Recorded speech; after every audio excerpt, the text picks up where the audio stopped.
अच्छा, फिर असी देखने जी कि अपना बुल्ला असी देख लिया और बाबा फरीद देख लिया। शाह हुसैन की गल करिए अगर, शाह हुसैन प्रॉबेबली शाह हुसैन जिहड़ा है वो भगत कबीर तो बाद, भगत कबीर और शाह हुसैन दो बंदे ने जिहड़े साडी लिटरेरी ट्रेडिशन दे विच जिहड़े कि बहुत निमाणियां क्लासां तो बिलोंग करते सन, यानी किसी अशराफिया दे खानदान नाल उन्हां दा ताल्लुक नहीं सी। शाह हुसैन जिहड़ा है उहदे बारे कहा जाता है कि इन्हां दे जिहड़े वालिद साहब सन शेख उस्मान, वो जुलाहियां दा काम करते सन। और वो एक नुक्ता नज़र ये भी है कि यानी इमीजिएटली एक जनरेशन पहलों कन्वर्ट होए सन। शेख उस्मान अपनी ज़िंदगी दे विच कन्वर्ट होए सन, उन्होंने न्यू सिखिया भी कहते सन, new Sikh I mean new convert वगैरह। अच्छा, लेकिन हुण मज़े की गल है कि जदों असीं देखने हैं कि बाबर के हमले के वेले गुरु नानक उन्होंने ललकार रहा है। अकबर के आखिरी 15 साल जिहड़े ने उदों शाह हुसैन ते अकबर कंटैंपरेरी सन, और काफ़ी सारियां रिवायतां मिलता है कि अकबर नाल इन्हां दा टाकरा भी होया है। और उस पीरीयड दे विच दुल्ला भट्टी जिहड़ा है वो पिंडी भट्टियां और सांदलबार दे विच बगावतां कर रहा सी, और शाह हुसैन, नजम हसन सैयद ने एक जगह ते लिखिया कि दुल्ला जिहड़ा है वो बाहरों सन ला रहा सी ते शाह हुसैन अंदरों सन ला रहा सी। और वो जिहड़ा शाही किला है वो बाहर नचदे गांदे तारीख दे विच रिकॉर्ड होए ने। और फिर कुछ साड़ियां तज़किरा निकारां ने उन्होंने बहुत वली और पीर और उस हिसाब विच। अच्छा, एक होर इहदे विच बड़ी इंपॉर्टेंट डायमेंशन है। तुसीं ये देखो कि इस 1000 साल दे विच जिहड़ी प्लूरैलिटी की मैं गल कीती है कि साडे हाँ जिहड़ी कल्चरल रजिस्टेंस की शक्ल रही है वो मैटा रिलीजन बियॉन्ड रिलीजन रही है। उहदी एविडेंस 4-5 गल्लां ने। बुल्ला जिहड़ा है वो यानी सैयद और अराई की जिहड़ी बाइनरी है जात पात के हिसाब विच उहनूं निंददा है। वो ये कहता है कि सानू जिहड़ा सैयद आखे दोज़ख मिलसन सजाइयां और जिहड़ा सानू अराई आखे बहिश्ती पींगा पाइयां, यानी वो जात पात के उस निज़ाम नूं निंद रहा है। और माधू जिहड़ा है वो एक हिंदू मुंडा है जिहड़ा शाह हुसैन का महबूब है, और माधू की कबर अज भी लाहौर दे विच शाह हुसैन दे नाल है। और शाह हुसैन ने जिंदगी दे विच उन्हें मुसलमान करने की कोशिश नहीं की कि उन्हें कलमा पढ़ावां। Madhu died on his own religion and Shah Hussain did not make it a point. अच्छा, एक गल शाह हुसैन दे नाल माधू है, जदों 20वीं सदी दे विच अमृता प्रीतम नज़म लिखदी है तो वो गुरु नानक नूं इनवोक नहीं करती, वो वारिस शाह नूं इनवोक करती है। जदों बाबा गुरु नानक अपना कलाम इकट्ठा कर रहा है तो बाबे फरीद नूं ग्रंथ का हिस्सा बनाता है। यह देखो कितनी मज़ेदार चीज़ां ने। अच्छा, फिर तुसीं देखो कि गुरु अर्जन जिहड़ा है वो होर भी जिहड़े यानी 5वां गुरु है जिन्हें ग्रंथ नूं कंपाइल किया, उन्हें इस चीज़ तो बियॉन्ड जाके कि मुसलमान सी उहदे कलाम नूं भी अपने उस मुकद्दस उहदे विच शामिल किया। यह भी एक दिलचस्प गल है कि साडे हाँ जिहड़ी हिस्टरी की एक कंटिन्यूटी चलती आ रही ना अमृता प्रीतम तक। अमृता ते सिखा ने काफ़ी ये यानी क्लास भी ली कि तू गुरु नानक की बजाय वारिस शाह नूं क्यों नहीं, वारिस शाह नूं क्यों कीता है। यह सन कुछ गल्लां जिहदे ते मैं चाह रहा सा। हुण अगर असीं क्विकली 20वीं सदी आ जाइए तो 20वीं सदी विच उस्ताद दामन का काम साढ़े सारे सामने में कि उहदी जिहड़ी पोलीटिकल अंडरस्टैंडिंग और जिहड़ी रजिस्टेंस सी वो अयूब तो लैके ज़िया ते ईवन भुट्टो साहब के पीरियड दे विच भी उन्हें जेलां कट्टियां ने। और वो जिहड़ा कहंदा है कि लाली अखियां दी पे दसदी है, रोए तुसीं भी हो तो रोए असीं भी हाँ। हिंदुस्तान की तकसीम के उत्ते उहदा जिहड़ा वहन है और जिन्होंने सुन के नेहरू भी कहंदे ने रो पिया सी। अच्छा, फिर हबीब जालब है, और फिर तुसीं अगे आके देखो तो अपना साईं अख्तर लाहौरी है जिन्हें कि अल्लाह मियाँ थल्ले आ अपनी दुनिया वेंदा जा, या आसमानों रिस्क भरा या कर ले मुक मुका। इस तो वड्डी स्ट्रोंग यानी सब तो वड्डी पावर नूं एक तरह का यानी गिरबान तो फड़न वाली। जे तेनों धी विआहनी पैंदी, जे तेनों हलाला खाना पैंदा अपनी धी दा ते तू जांदा कन वटा अल्लाह मियाँ थले। वो लंबी नज़म है जिहदे ते उहदे बारे वो होया। फिर तुसीं देखदे हो ते अगे इधरले पंजाब विच बेतहाशा नां ने, अहमद राई है, फिर नसीन अंजम भट्टी है, मुश्ताक सूफ़ी है, अफजल सायर है, तारिक गुज्जर है। उधरले पंजाब विच पाश है, बाबा नजमी है। उधरले पंजाब विच पाश बड़ा पावरफुल आवाज़ है जिन्होंने मार दिता सी सिखा ने। उन्होंने सिख भी उहदे खिलाफ हो गया तो बाकी भी बहुत खौफनाक शायर है। समा बड़ा कुत्ता है मेरी बुलबुल, और वो कहता है मैं गा हाँ तुहाडे कीते किराए ते वो गावांगा, उहदा यानी है। फिर शिव है, शिव की अगरचे दूजी क्लास है लेकिन शिव दे हाँ भी अंडर करंट दे विच बड़ियां डीपर यानी वो पोलीटिकल रजिस्टेंस दियां सानू मिसालां मिलदियां ने। और जंप करदे होए अगर असीं अगे आइए तो अज दे दौर च अफजल सायर और तारिक गुज्जर बड़ा खूबसूरत नैशनलिस्ट और मज़ामत का शायर है। उहदी एक नज़म नाल ही अगर तुसीं इजाज़त दो तो मैं अपनी गल नूं ख़त्म भी करना वा, फिर असीं गपशप लावांगे। यानी कंसेंसस ये वे कि चूँकि मिसालां दोगे इन्ना लंबा पीरियड है तो गल बहुत फैल जाएगी। लेकिन तुसीं शायरी, फिक्शन, नावल पंजाबी जुबान के DNA दे विच फोक, लोरी, माइया, टप्पा, झुंबर कि उहदे विच इस्टैबलिशमेंट के खिलाफ पावर की हर शक्ल के खिलाफ रजिस्टेंस है। اور ਉਹਦੀਆਂ ਹਜ਼ਾਰਾਂ ਮਿਸਾਲਾਂ ਮੌਜੂਦ ਨੇ। ਔਰ ਆਖਰ ਤੇ ਜਿਹੜੀ ਛੋਟੀ ਜਿਹੀ ਉਹ ਨਜ਼ਮ ਹੈ ਮਨੂੰ ਭਾਈ ਦੀ ਇੱਕ ਨਜ਼ਮ ਹੈ ਕਿ ਕੀ ਹੋਇਆ ਹੈ ਕੁਝ ਨਹੀਂ ਹੋਇਆ, ਕੀ ਹੋਏਗਾ ਕੁਝ ਨਹੀਂ ਹੋਣਾ, ਹੋ ਨਹੀਂ ਜਾਂਦਾ ਕਰਨਾ ਪੈਂਦਾ ਹੈ, ਹੱਕ ਦੀ ਖਾਤਰ ਲੜਨਾ ਪੈਂਦਾ ਹੈ। ਔਰ ਇੱਕ ਲਾਈਨ ਮੈਂ ਸ਼ਾਇਦ ਭੁੱਲ ਰਿਹਾ ਵਾਂ ਕਿ ਸੱਚ ਦੇ ਲਈ ਪਤਾ ਨਹੀਂ ਮਰਨਾ ਪੈਂਦਾ ਵਗੈਰਾ ਵਗੈਰਾ। ਤਾਂ ਉਹ ਇੱਕ ਕੱਲ੍ਹ ਦੀ ਸਾਡੇ ਸਾਹਮਣੇ ਖਾਤਰ ਮਰਨਾ, ਹਾਂ ਉਹ ਮੇਰੇ ਕੋਲ ਇੱਥੇ ਲਿਖੀ ਹੋਈ ਹੈ, ਲੇਕਿਨ ਚਲੋ ਲੱਭਦਿਆਂ ਟਾਈਮ ਹੋ ਜਾਏਗਾ। ਜਿਹੜੀ ਤੂੰ ਕਹਿਣ ਦਾ ਮਤਲਬ ਇਹ ਵੀ ਅੱਛਾ ਇੱਕ ਹੋਰ ਗੱਲ ਹੈ, ਇਹ ਇੱਥੇ ਸਾਡੀ ਜਿਹੜੀ ਆਈਡੈਂਟੀਟੀ ਦੇ ਮਸਾਇਲ ਨੇ ਨਾ, ਉਹਦੇ ਵਿੱਚ ਮੈਂ ਇੱਕ ਹਾਂ ਬੜੀ ਇੰਪੋਰਟੈਂਟ ਗੱਲ ਹੈ ਉਹ ਦੇਖੋ ਕਿ ਮੈਂ ਇਹਦੀ ਅਕਸਰ ਮਿਸਾਲ ਦੇਣਾ ਵਾਂ ਕਿ ਜਿਹੜਾ ਪੌਦਾ ਹੈ ਨਾ, ਜ਼ੁਬਾਨ ਵੀ ਪੌਦੇ ਦੀ ਤਰ੍ਹਾਂ ਹੁੰਦੀ ਹੈ ਔਰ ਪੌਦੇ ਨੂੰ 3 ਸ਼ੈਵਾਂ ਚਾਹੀਦੀਆਂ ਹੁੰਦੀਆਂ ਨੇ, ਮਿੱਟੀ, ਪਾਣੀ ਤੇ ਧੁੱਪ। ਕਿੱਡਾ ਵੀ ਸਟਰੋਂਗ ਬੀ ਹੋਏ ਔਰ ਕਿੱਡੀ ਵੀ ਉਹਦੀ ਸਟਰੋਂਗ ਬਰੀਡ ਹੋਏ, ਅਗਰ ਉਹਨੂੰ ਤਿੰਨੋਂ ਸ਼ੈਵਾਂ ਨਾ ਲੱਭਣ ਤੇ ਉਹ ਜ਼ਿੰਦਾ ਨਹੀਂ ਰਹਿ ਸਕਦੀ। ਪੰਜਾਬੀ ਜ਼ੁਬਾਨ ਦਾ ਜਿਹੜਾ ਪੌਦਾ ਹੈ ਇਹ ਕਮ ਅਜ਼ ਕਮ ਪਿਛਲੇ 2-2.5 ਹਜ਼ਾਰ ਸਾਲ ਤੋਂ ਇਹਨਾਂ ਤਿੰਨਾਂ ਸ਼ੈਵਾਂ ਤੋਂ ਮਹਿਰੂਮ ਹੈ। ਬਾਬੇ ਫਰੀਦ ਦਾ ਜਦੋਂ ਵੇਲਾ ਸੀ ਤੇ ਤੁਰਕ ਹਮਲਾਵਰ ਸਨ। ਜਦੋਂ ਉਸ ਤੋਂ ਬਾਅਦ ਤੁਸੀਂ ਦੇਖਦੇ ਹੋ, ਮੈਂ ਕਾਫੀ ਪਿੱਛੋਂ ਤੋਂ ਲੈ ਕੇ ਆਇਆ ਤੇ ਇੱਥੇ ਮੁਸਲਸਲ ਨਾ ਬੈਟਲ ਫੀਲਡ ਰਹੀ ਹੈ। ਇਸ ਪੂਰੇ ਏਰੀਆ ਦੇ ਵਿੱਚ ਇੱਕ ਆਮ ਮਿਸਕਨਸੈਪਸ਼ਨ ਹੈ ਪੰਜਾਬੀਆਂ ਦੇ ਬਾਰੇ ਵੀ ਕਿ ਇਹਨਾਂ ਨੇ ਹਰ ਹਮਲਾਵਰ ਦੇ ਅੱਗੇ ਇੰਜ ਨਾ ਫੁੱਲ ਲੈ ਕੇ ਖੜੇ ਰਹੇ ਨੇ, ਲੇਕਿਨ ਅਗਰ ਤੁਸੀਂ ਤਾਰੀਖ ਨੂੰ ਦੇਖੋ ਤਾਂ ਇੰਜ ਨਹੀਂ ਹੈ। ਮਸਲਨ 1756 ਦੇ ਵਿੱਚ ਗੋਰੇ ਆਏ ਨੇ ਹਿੰਦੁਸਤਾਨ ਦੇ ਵਿੱਚ, ਉਹਨਾਂ ਦਾ ਜਿਹੜਾ ਪਹਿਲਾ ਕਦਮ ਹੈ ਉਹ 1756 ਦੇ ਵਿੱਚ ਹੈ ਔਰ 1849 ਤੱਕ ਉਹ ਪੰਜਾਬ ਨੂੰ ਫਾਲ ਨਹੀਂ ਕਰ ਸਕੇ। ਇਹਦਾ ਮਤਲਬ ਇਹ ਵੇ ਕਿ Punjab was the last to fall. Ranjit Singh 1849 ਤੱਕ ਇੱਥੇ ਹੁਕਮਰਾਨ ਰਿਹਾ। ਜਿਹੜੇ ਸਭ ਤੋਂ ਪਹਿਲੇ ਟਹਿ ਗਏ ਨੇ ਉਹਨਾਂ ਨੂੰ ਤਾਂ ਤੁਸੀਂ ਰੁਸਤਮ ਸਮਝਦੇ ਹੋ, ਤੇ ਜਿਹੜੇ 100 ਸਾਲ 150 ਸਾਲ ਜਿਹੜੇ ਲੜਦੇ ਰਹੇ ਨੇ ਯਾਨੀ ਮੁਖਤਲਿਫ ਸ਼ਕਲਾਂ ਦੇ ਵਿੱਚ, ਉਹਨਾਂ ਦੇ ਬਾਰੇ ਕਿਹਾ ਜਾਂਦਾ ਕਿ ਲੜੇ ਨਹੀਂ, ਕਿਉਂਕਿ ਬੈਟਲ ਫੀਲਡ ਰਿਹਾ ਹੈ। ਅਹਿਮਦ ਸ਼ਾਹ ਅਬਦਾਲੀ, ਨਾਦਰ ਸ਼ਾਹ, ਸੁਲਤਾਨ ਮਹਿਮੂਦ ਗਜ਼ਨਵੀ, ਇੱਕ ਲਗਾਤਾਰ ਇੱਕ ਲੰਬੀ ਉਹ ਹੈ। ਦਿੱਲੀ ਜਾਂਦੇ ਸਨ, ਮੁਲਤਾਨ ਜਾਂਦੇ ਸਨ, ਇੱਥੋਂ ਲੰਘਦੇ ਸਨ, ਲੜਾਈਆਂ ਹੁੰਦੀਆਂ ਸਨ। ਲੇਕਿਨ ਚੂँਕਿ ਸਾਡੀ ਤਾਰੀਖ ਜਿਹੜੀ ਹੈ, ਸਾਨੂੰ ਕਲੋਨੀਅਲਿਜ਼ਮ ਨੇ ਸਾਡੀ ਆਈਡੈਂਟੀਟੀ ਔਰ ਸਾਡੇ ਸ਼ਨਾਖਤਾਂ ਨੂੰ ਇੰਨਾ ਐਂਪੂਟੇਟ ਕਰ ਦਿੱਤਾ ਹੈ, ਇੰਨਾ ਡਿਸਟੋਰਟ ਕਰ ਦਿੱਤਾ ਹੈ ਕਿ ਸਾਨੂੰ ਆਪਣਾ ਪਾਸਟ ਜ਼ਾਹਿਰ ਹੈ ਸਾਡੇ ਕੋਲ ਹੈ ਹੀ ਕੋਈ ਨਹੀਂ।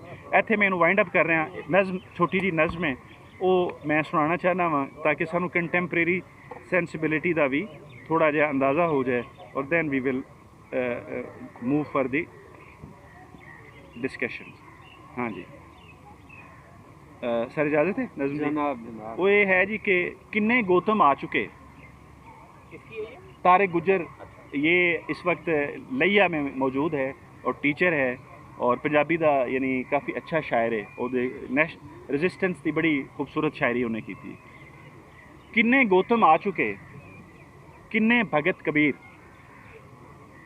किन्ने नानक वेख लै, किन्ने मियाँ मीर।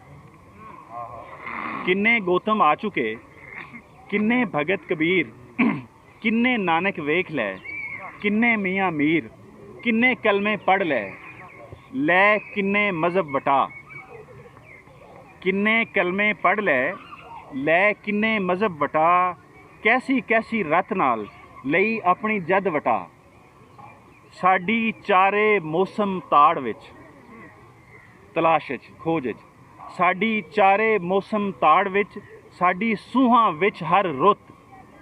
असी ईसा घर पनाह लई पर पुत्तों रहे कपुत।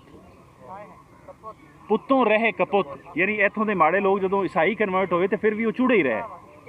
उन्हें कहा कि साडी चारे मौसम ताड़ विच, साडी सूहां विच हर रुत। असी ईसा घर पनाह लई पर पुत्तों रहे कपुत। और यह सब तो खूबसूरत स्टैंजा है। असी शूदर दलित हरीजने, यह साडा शऊर है, इत्थों दे फनकार दा यह तहजीबी शऊर है। असी शूदर दलित हरीजने, असी केहल कुटाणे भेल। असी शूदर दलित हरीजने, असी केहल कुटाणे भेल। ए जग तमाशा कूड़ सी, असी सच्चो सच पै खेल। असी शूदर दलित हरीजने, असी केहल कुटाणे भेल। ए जग तमाशा कूड़ सी, असी सच्चो सच पै खेल। आखिरी 4 लाइनां। साडा अंबर नाल शरीकड़ा, ए रिलीजीअस इस्टैबलिशमेंट दी डिवाइन सोर्स नूं फड़ रहा है। साडा अंबर नाल शरीकड़ा, साडी सौकण यार जमीन। ना साडा धरती तो सानू कुछ लभदा है, ना सानू आसमानां तो कुछ लभदा है, और फिर भी असी लड़दे आए हैं। साडा अंबर नाल शरीकड़ा, साडी सौकण यार जमीन। असी विच खलावां भटकीए, असी कमी यार कमीन। थैंक यू वेरी मच जी सदर साहब। तो तीनों हजरात नजमा रियाना ने पहले हाथ खड़ा किया, बिल्कुल जी जी। तारिक मुफ्ती साहब, आपने बहुत ज़बरदस्त लेक्चर दिया जिसके लिए हम बहुत शुक्रगुजार हैं और बड़ी हमारी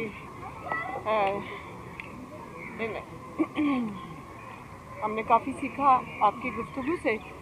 आपने शुरू में ही कहा था कि पंजाबी शायरी में कहीं पर हमें ये थ्रू आउट एंटी इस्टेब्लिशमेंट है, ठीक है। तो मेरा ये सवाल है, आप माइंड मत कीजिएगा, आता है जहन में जो सवाल तो जाहिर है वो मुंह पे भी आता है। तो असल बात यह है कि क्या ये जो थ्रू आउट आपने कहा कि पंजाबी शायरी जो है वो एंटी इस्टेब्लिशमेंट है, तो क्या आजकल के दौर में उस शायरी का पंजाबी इस्टेब्लिशमेंट पर कोई फ़र्क नहीं पड़ा? इसमें मैं रिस्पॉन्ड करूँ, इसमें मैं ये समझता हूँ कि ये एक ना बड़ा ही एक ना खौफनाक और अनफॉर्चुनेट पहलू है। मुझे ये इसको मैं इस तरह से रिस्पॉन्ड करूँगा कि पंजाबी जो शेरी रीत है वो आपको तारीख़ में कहीं भी दरबार के साथ जुड़ी हुई नहीं मिलेगी। संस्कृत, अरबी, फ़ारसी और हिंदी ये हमेशा रियासतों के या ताकत के मराकज़ के साथ जुड़ी रही हैं। पंजाबी कभी दरबार की ज़ुबान नहीं रही। इवन जब रंजीत सिंह की यहाँ पे शायरी थी उस वक्त भी सरकारी ज़ुबान फ़ारसी थी। अब जो तहजीबी हमारा धारा है वो एक पैरेलल उसमें बह रहा है। जो समाजी धारा है अनफॉर्चुनेटली उसमें कंप्रोमाइज़ हैं और उसका शायद इस तहजीब के साथ कोई नामियाती रिश्ता भी नहीं है, और इसीलिए वो ये कहते हैं कि ये लोग अलग से उस ट्रैक पे हैं और समाज की जो इस्टेब्लिशमेंट है या जो जिसको आप कह लें कि मफाद परस्त अनासर हैं वो आपको मिलेंगे। मसलन आप जितनी अंग्रेज़ों के ख़िलाफ़ जो 200-250 साल का पीरियड है उसमें आपको ये सारे गिलानी और वट्टू और टिवाणे और जहाँ पे ये मिलेंगे वहाँ पे आपको अहमद खान खरड़ भी मिलेगा, वहाँ पे आपको दुल्ला भट्टी भी मिलेगा, लेकिन मेजॉरिटी जो है वो इन्हीं की है जिनको ज़मीनें मिली, जागीरें मिली और वो सारा कुछ मिला। बंगला गुगेरा ये साहिवाल का पुराना जो एडमिनिस्ट्रेटिव यूनिट होता था वहाँ पे अहमद खान खरड़ ने, बल्कि एक मज़े की बात है कि 1857 की जंग आज़ादी के बाद जब उर्दू में सर सैयद अहमद खान रिसाला असबाब बगावत हिंद लिख रहा था उस वक्त पंजाब में अहमद खान खरड़ बरकली को गोली मार रहा था। तो ये है मतलब फ़र्क। वो रिसाला असबाब बगावत हिंद लिख रहे थे और यहाँ पे हमारे लोग इनके ख़िलाफ़ लड़ रहे थे। आपका नुक्ता नज़र या आपकी जो ऑब्जर्वेशन है वो वैलिड है। ये शायद हमारा ना वो ब्रिज गल्फ नहीं हो सका, इसकी काफ़ी सारी रीज़न्स हैं। उसमें डॉक्टर नाज़र साहब या जी साहिमा आप बात करें। Thank you.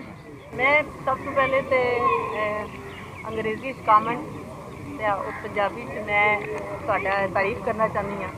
एक तो ਜਿਹੜਾ ਤੁਸੀਂ सफ़र शुरू किया है सारा ये मुकम्मल बड़ा ही मुकम्मल सी, बड़ा ਤੁਸੀਂ ਜਿਹੜੀ है एक दो गल्लां कर छड़ियां ने कि ਜਿਹੜਾ ਉਹਨਾਂ ਦਾ पंजाबी शायरी ਦਾ ਜਿਹੜਾ मुखड़ है ਉਹਦਾ एस्टैब्लिशमेंट ਨਾਲ ਤਾਂ तलक है हो सकता है, लेकिन ਉਹਦਾ एस्टैब्लिशमेंट क्रिएट कितों होती शुरू कितों होती है जी? खुदा एक है कि दो ने, ठीक है। मज़हब ਤੁਸੀਂ ਬੜੀਆਂ ਸੋਹਣੀਆਂ ਮਿਸਾਲਾਂ ਦਿੱਤੀਆਂ ਨੇ, ਮਾਧੂ ਲਾਲ ਦੀਆਂ ਵੀ ਤੇ ਪੰਜਾਬੀ ਸੂਫੀਆਂ, ਇਹ ਸਾਰੀਆਂ ਕਹਾਣੀਆਂ ਨਹੀਂ ਹਕੀਕਤਾਂ ਨੇ। ਇਹਦੇ ਤੇ ਚੱਲਣਾ, ਇਹਦੇ ਤੇ ਟੁਰਨਾ, ਇਹਨੂੰ ਮੰਨਣਾ ਬੜਾ ਜ਼ਰੂਰੀ ਹੈ। ਬੜੀ ਮੈਂ ਖੁਸ਼ ਹੋਈ ਹਾਂ ਤੁਹਾਡੀ ਗੱਲ ਸੁਣ ਕੇ। ਦੂਜੀ ਗੱਲ ਇਹ ਹੈ ਕਿ ਪੰਜਾਬੀ ਜ਼ਬਾਨ ਜਿਹੜੀ ਪੰਜਾਬ ਦੀ ਮਾਂ ਬੋਲੀ, ਇਹ ਮਾਂ ਬੋਲੀ ਜੇ ਮਾਂ ਬੋਲੀਆਂ ਭਾਵੇਂ ਕੋਈ ਇੱਕ ਬੱਚਾ ਰਹਿ ਜਾਏ ਨਾ ਤੇ ਪੜਪੋਤਰਾ ਤੇ ਲੱਕੜ ਦੋਤਰਾ ਵੀ ਰਹਿ ਜਾਏ ਨਾ ਤਾਂ ਜਿੰਦੀ ਰਹਿੰਦੀ ਹੈ। ਇਹ ਹੋਰ ਗੱਲ ਹੈ ਕਿ ਪੰਜਾਬ ਤੋਂ ਹੁਣ ਬਾਹਰ ਜਾਈਏ, ਪੰਜਾਬ ਹੈ ਪਾਕਿਸਤਾਨ ਦਾ ਪੰਜਾਬ, ਤੇ ਉੱਥੇ ਕੋਈ ਕਲਚਰ ਮੁਆਸ਼ਰਤ ਇਸ ਤਰ੍ਹਾਂ ਦੀ ਹੋ ਗਈ ਹੈ ਕਿ ਜਿਹੜਾ ਉਰਦੂ ਬੋਲਣ ਵਾਲਾ ਹੈ ਉਹ ਕੋਈ ਜ਼ਿਆਦਾ ਜ਼ਹੀਨ ਔਰ ਫਤੀਨ ਹੈ ਤੇ ਜਿਹੜਾ ਅੰਗਰੇਜ਼ੀ ਬੋਲਦਾ ਹੈ ਹੀ ਸ਼ੀ ਇਜ਼ ਵੈਰੀ ਇੰਟੈਲੀਜੈਂਟ। ਹਾਲਾਂਕਿ ਜ਼ੁਬਾਨ ਦੀ ਸਾਰੀ ਗੱਲ ਹੈ। ਤੁਸੀਂ ਵੁਡਸਵਰਥ ਨੂੰ ਲੈ ਜਾਓ, ਗਾਲਬ ਨੂੰ ਲੈ ਲਵੋ, ਐਸੇ ਪੰਜਾਬੀ ਸ਼ਾਇਰਾਂ ਲੈ ਲਓ। ਮੈਂ ਕਹਿੰਦੀ ਹਾਂ ਕਿ ਪੈਗਾਮ ਜਿਹੜਾ ਹੈ ਨਾ ਉਹ ਤਾਂ ਮੇਰਾ ਖਿਆਲ ਹੈ ਇੱਕ ਹੀ ਸੀ, ਪਰ ਉਹਦੇ ਮੀਡੀਅਮ ਬਦਲਦੇ ਰਹੇ। ਪੰਜਾਬੀ ਬੜਾ ਹੀ ਸੋਹਣਾ ਜਿਹੜਾ ਮੀਡੀਅਮ ਹੈ, ਮਾਂ ਬੋਲੀ ਹੈ। ਜਦੋਂ ਨਹੀਂ ਸਮਝ ਆਉਂਦੀ ਹੁਣ ਤੇ ਉਹ ਟ੍ਰਾਂਸਲੇਸ਼ਨ ਹੋ ਸਕਦਾ ਨਾ ਜੀ, ਬਿਲਕੁਲ। ਹੁਣ ਤੇ ਇਸ ਜ਼ਮਾਨਾ ਮੀਡੀਆ ਦੇ ਦੌਰ 'ਚ ਅਗਰ ਤੁਸੀਂ ਕਹੋ ਕਿ ਉਹ ਮੁਝੇ ਸਮਝ ਨਹੀਂ ਆਤਾ ਤੇ ਉਹ ਗੂਗਲ ਤੇ ਤੁਸੀਂ 18 ਬੋਲੀਆਂ ਤੇ ਲਾ ਕੇ ਸੁਣ ਲਓ ਤੇ ਕਿਸ ਤਰ੍ਹਾਂ ਦੀ ਹੋ ਸਕਦੀ ਹੈ।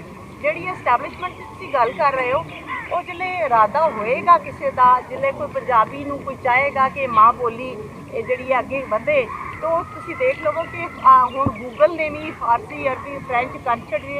ਹੁਣ ਦੇ ਵਰਕਿੰਗ ਔਨ ਉਰਦੂ, ਪਰ ਦੇਖ ਲਵੋ ਕਿ ਫਿਰ ਪੰਜਾਬੀ ਫਿਰ ਪਿੱਛੇ ਰਹਿ ਗਈ।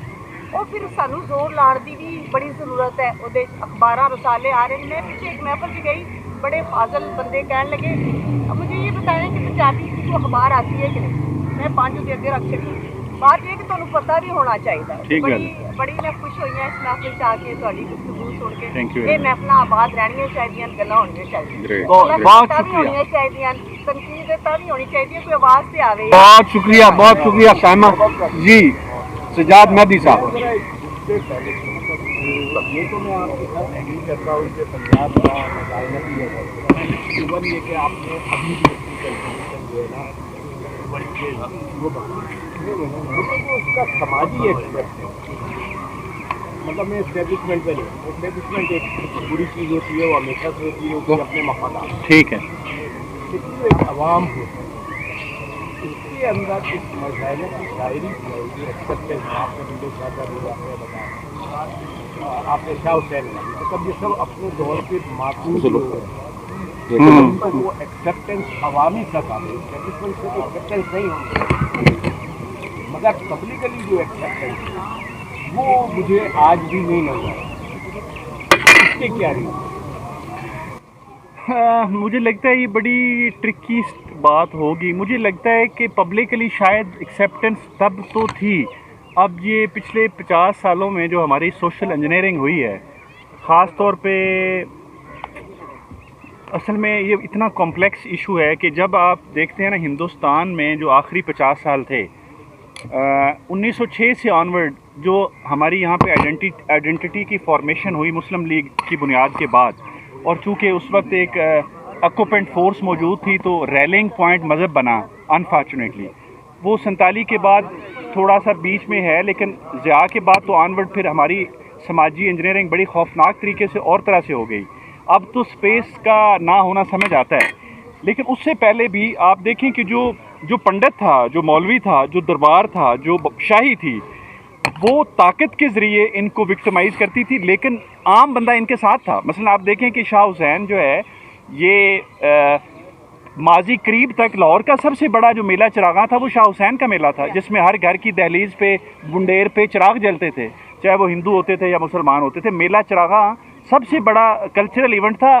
اب داتا صاحب کا اور سب سے بڑا ایونٹ ہے. یہ اسٹیبلشمنٹ نے شاہ حسین کو پیچھے دھکیلا ہے اور داتا صاحب کو آگے لے کے آئی ہے. اب جو شاہ حسین ہے اس کے ساتھ اتنی بڑی ایک مسجد بن گئی ہے کہ اس کا مزار بھی بالکل دب گیا ہے. اچھا یہ سسٹمیٹیکلی ہوا ہے. اچھا اب آپ دیکھیں کہ جو بلا ہے آج بھی ان لوگوں کے جو ساتھ لوگ جڑے ہوئے ہیں نا، جو بے چہرہ اور بے نام مخلوق ہے، وہ آج بھی ان کے ساتھ جڑی ہوئی ہے، لیکن ان کا کوئی تاریخ میں دھارا بدلنے والا کردار نہیں بن سکا.